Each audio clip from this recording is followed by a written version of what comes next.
The first sign doesn't look like collapse. That's the mistake. People imagine disaster as a dramatic moment, a siren, an explosion, an emergency broadcast, an obvious dividing line between normal life and survival.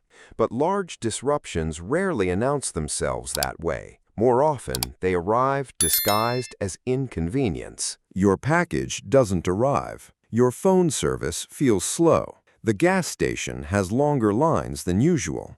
The grocery store is missing a few products. People joke about shortages. Someone says it will pass. Someone says they've seen this before. And almost everyone keeps doing what they did yesterday. That's why SHTF is faster than you expect, not because systems instantly disappear, because people recognize change too slowly. Modern life creates an illusion of endless continuity. Electricity appears when you flip a switch. Food appears on shelves. Water arrives automatically. Fuel exists at the station. Communications feel permanent. Most people never see the thousands of synchronized systems underneath daily life because success makes complexity invisible. Infrastructure works best when nobody notices it, until one day they do, and by then the timeline has already changed. The dangerous misunderstanding about systemic disruption is the belief that preparation begins after confirmation. It doesn't.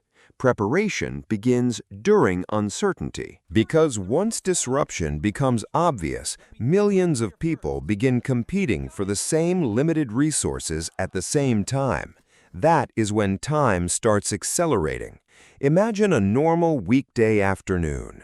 Roads operating normally, stores functioning, warehouses moving inventory, utility crews maintaining systems. Then something changes. It doesn't matter what: severe weather, infrastructure failure, regional power instability, fuel disruption, communication breakdown, transportation interruption. The exact trigger matters less than the reaction. At first, demand barely changes. Then, uncertainty appears. Then, behavior shifts. And this is where the speed catches people. Modern systems are resilient, but they are not designed for synchronized fear. A grocery store shelf may appear full. That does not mean months of inventory exists in the back. Gas stations appear stocked. That does not mean fuel exists indefinitely. Cities look stable. That does not mean cities operate independently. Normal life depends on flow, and flow depends on timing. This is where day one actually begins. Not when systems fail, when behavior changes. Emergency planners understand this deeply. Their first objective during uncertainty is rarely maximum movement. It is controlled adaptation, because uncontrolled reaction creates secondary failures. Here's the science behind it. Complex systems fail differently than isolated systems. A machine may stop instantly. Networks degrade. Transportation slows. Communications become unreliable. Maintenance gets delayed. Backups activate. Demand changes. Human decisions amplify pressure. At first, nothing looks catastrophic. Then, suddenly, multiple small disruptions overlap, and what looked manageable yesterday becomes difficult today. This creates one of the most dangerous psychological traps: waiting for certainty. Certainty feels responsible. People tell themselves they don't want to overreact. That sounds rational, until everyone reaches the same conclusion simultaneously.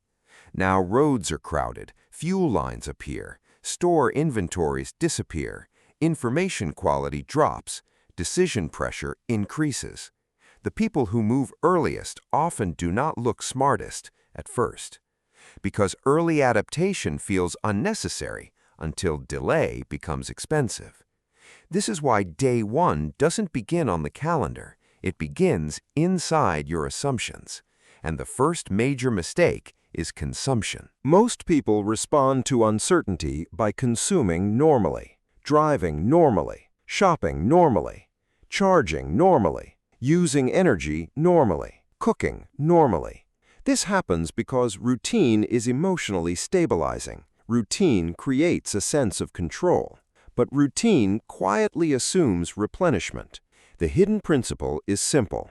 During uncertainty, preservation creates options. Every gallon of fuel becomes future mobility. Every stored liter of water becomes flexibility.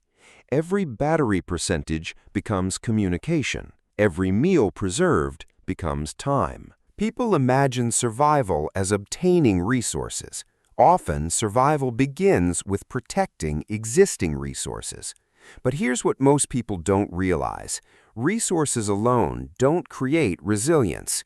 Rate of use does. Two households can possess identical supplies. One stretches capability. The other burns through reserves trying to maintain normal life. After a week, they live in different realities. And this is where SHTF accelerates, because people don't notice resource depletion immediately. A full refrigerator looks secure until cooling stops. A half-full fuel tank feels safe until supply becomes uncertain. Internet access feels permanent until congestion begins. Water feels infinite until pressure changes. This delay between cause and effect creates false confidence. False confidence delays adjustment. Adjustment delayed becomes scarcity.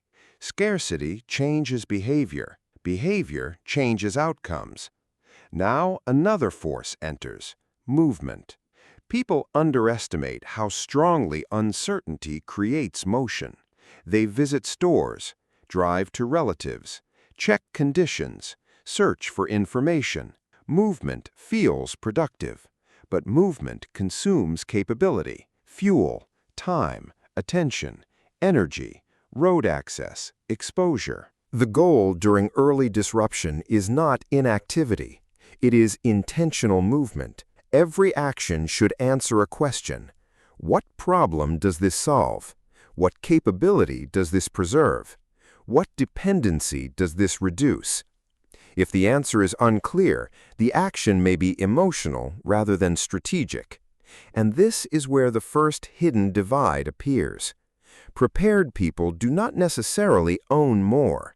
They usually transition faster. They stop measuring life in convenience. They begin measuring life in dependencies. Water, power, food, temperature, communication, transportation, medical access, information. That shift alone changes outcomes, because collapse is rarely one event. It is multiple clocks running simultaneously: food clock, fuel clock, battery clock, supply clock, infrastructure clock, stress clock. Every household enters those clocks at different times. The objective is not predicting failure. It is increasing margin before pressure arrives. Then something else begins happening. People start copying each other. Human beings use social proof during uncertainty. If neighbors buy fuel, others buy fuel. If shelves empty, more shelves empty. If people begin moving, movement increases. This behavior is normal, but it accelerates timelines. And that means the real beginning of SHTF isn't infrastructure failure. It's collective behavior. Because once enough people act as though conditions are unstable, conditions begin changing faster, which leads directly to the next mistake almost nobody sees coming. People prepare for shortage, but they fail to prepare for decision fatigue.